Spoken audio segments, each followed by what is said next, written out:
Hello. हाँ देखिए, क्या है ये क्वेश्चन सेकेंड।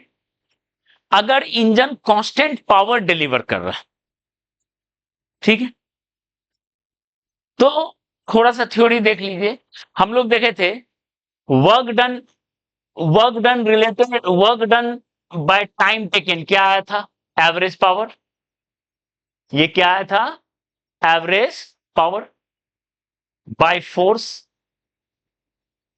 ठीक है, okay. Average power by force, her force का एवरेज पावर निकाले भी है कुछ। अब एक पार्टिकल पे बहुत सारा फोर्स वर्क कर रहा है। एक फोर्स W1 वर्क कर रहा है, एक W2 वर्क कर रहा है, एक W3 वर्क कर रहा है, ऐसा करके बहुत सारा। ये किसके इक्वल है? चेंज इन काइनेटिक एनर्जी के बराबर। इसको कौन सा थ्योरम बोल रहे हैं? Work energy theorem.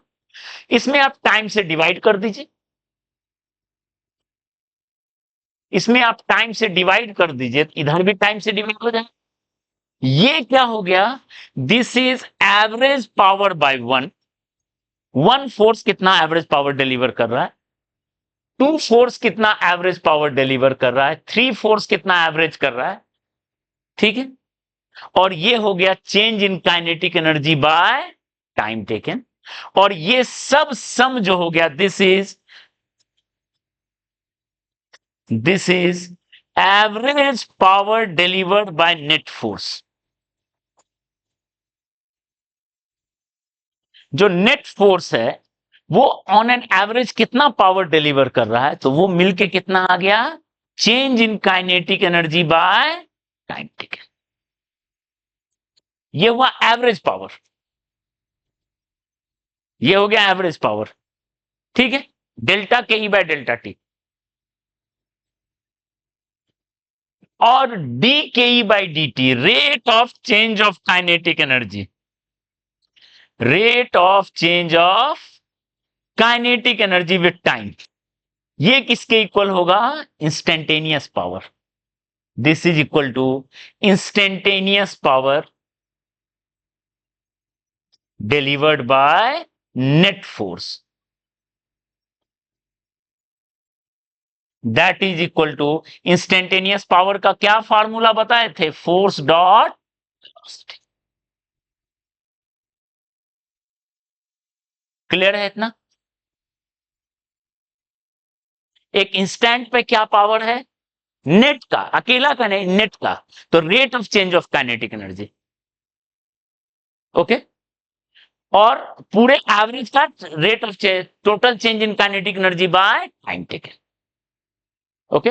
ये बहुत इंपॉर्टेंट फार्मूला बनने जा रहा है अभी, और ये एनसीईआरटी में भी है, पीवाईक्यू में भी भर भर के आता है। देखो क्या बनने जा रहा है। नेट पावर हो गया D K E by D T.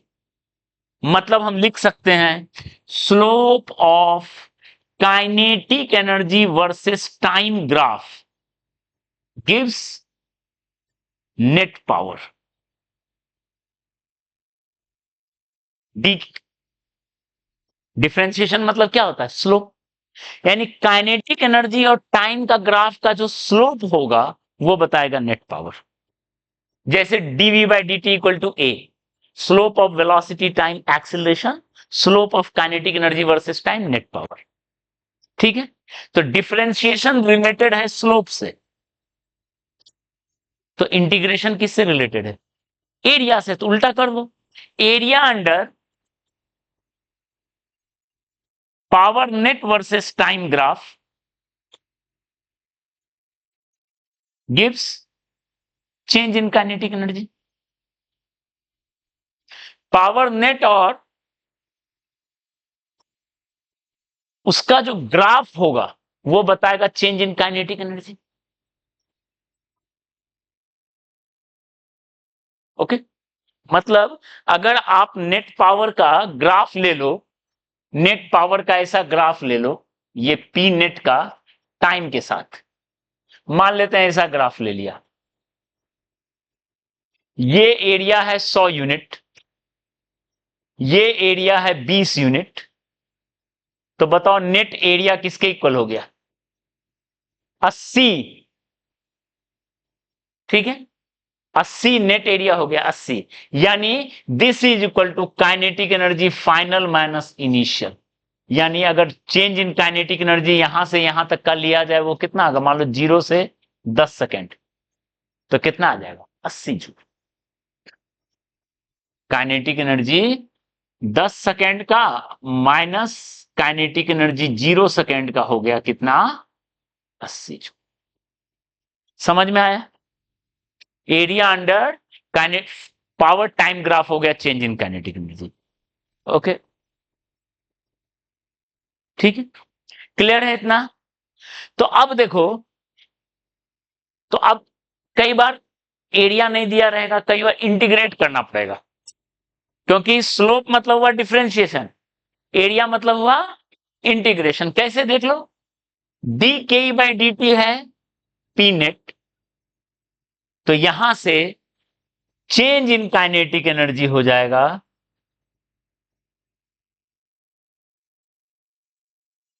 T initial से टी, चाहे एरिया लिखो या इंटीग्रेशन लिखो। पावर टाइम का इंटीग्रेशन क्या बताता है, at change in kinetic energy, power time का इंटीग्रेशन। ओके, पावर टाइम का integration change in kinetic energy बताता है। ओके, क्लियर है? तो अब आ जाते हैं इस क्वेश्चन पे, 2 का बी क्वेश्चन। और ये क्वेश्चन जो है एनसीईआरटी में है, PYQ of all competition, her competition में आया हुआ है, जेई में, मेंस में, एडवांस में, नीट में, हर कंपटीशन का क्वेश्चन है ये। अगर कांस्टेंट पावर डिलीवर कर रहा है तो आपको स्पीड निकालना है। समझ में आ रहा है? एनसीईआरटी आप जाके देखोगे आपको मिल जाएगा क्वेश्चन, 5.18 या 19 क्वेश्चन है। ठीक है, तो देखो क्या करेंगे, ध्यान दो, हम क्या करेंगे, इसको लगा रहे हैं काइनेटिक एनर्जी किसी टी टाइम पे, ध्यान दीजिए इसको लगा रहे हैं, माइनस काइनेटिक एनर्जी 0 टाइम पे, वो किसके इक्वल होगा, पावर टाइम का इंटीग्रेशन होगा। पावर देखिए कि सीधा काइनेटिक एनर्जी पे जंप कर जाइए, फोर्स देखो तो एक्सीलरेशन, पावर देखो तो काइनेटिक एनर्जी। क्लियर है? ओके, ये हर कंपटीशन में है, आप कोई भी बुक उल्टा दो ये क्वेश्चन मिलेगा ही मिलेगा पावर में। ओके, स्कूल एग्जाम में आता है। ठीक है, लास्ट लास्ट ईयर जो राजकमल में हुआ था, जो जो वर्क टाइप का टेस्ट जो हुआ था उसमें भी पूछा था, एक स्टूडेंट दिखाया था पेपर। मतलब राजकमल में ही नहीं, हर स्कूल में पूछा जा सकता है।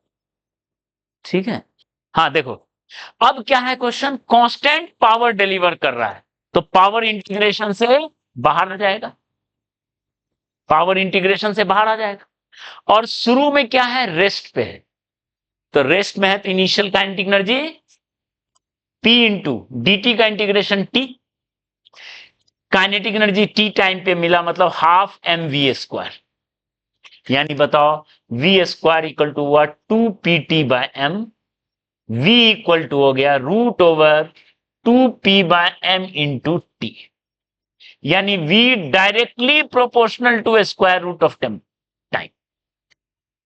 ये था आंसर, टी टाइम में जो मिलेगा उसको स्पीड ये मिलेगा। क्लियर है? क्लियर है ये सॉल्यूशन? ठीक है, ओके, v मिल गया टाइम के टर्म में। ठीक है, speed as a function of time, लेकिन यहीं तक क्या, अगर आपसे पूछा जाएगा distance as a function of time, speed as a function of time मिला, distance as a function of time वो भी पूछा जा सकता है। तो distance as a function of time क्या मिलेगा, यहां बताते हैं, देख लो,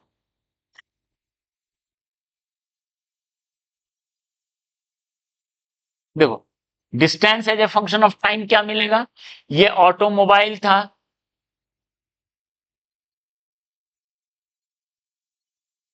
एम मास का, टी 0 पे वी 0 था, ये बेचारा चल रहा है, इसमें कांस्टेंट पावर पी है।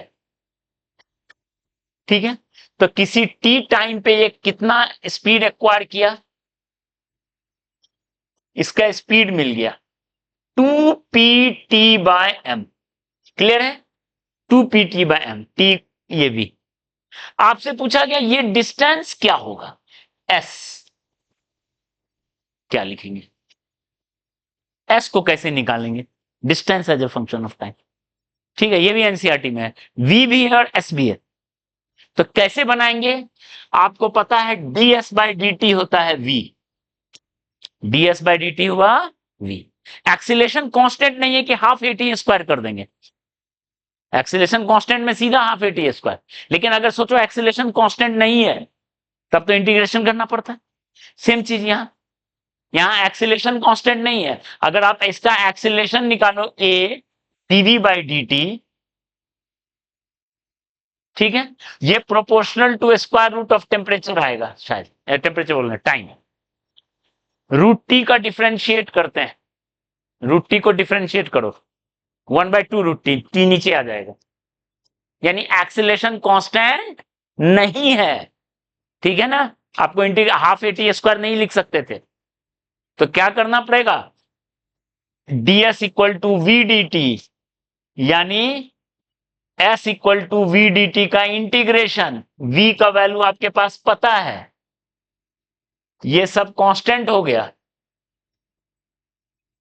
s का वैल्यू इसको इंटीग्रेट कर लोगे, कितना आएगा, √2p/m, t power half, half plus 1/2 plus 1,